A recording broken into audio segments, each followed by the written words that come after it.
আমি শুধু 3টে উদাহরণ দিলাম। সন্দেশখালীতে একজন ছিল,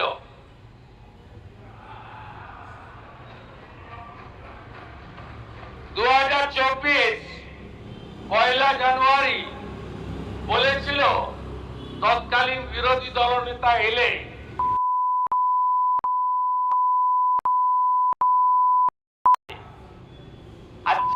ছাড়িয়ে মেদিনীপুরে পাঠিয়ে দেবে।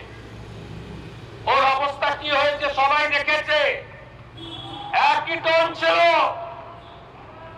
আরেকটা জীবনতলার গুন্ডা ক্যানিং ভাঙর, ওর অবস্থাও কি হয়েছে দেখতে পাচ্ছে সবাই। আরেকটা পুষ্পা ঝুঁকে গেলেন, এমন ঝোঁকা ঝুঁকেছে খালি পায়ে ছোট প্যান্ট পরে কান ধরে উঠবস করতে করতে যাচ্ছে।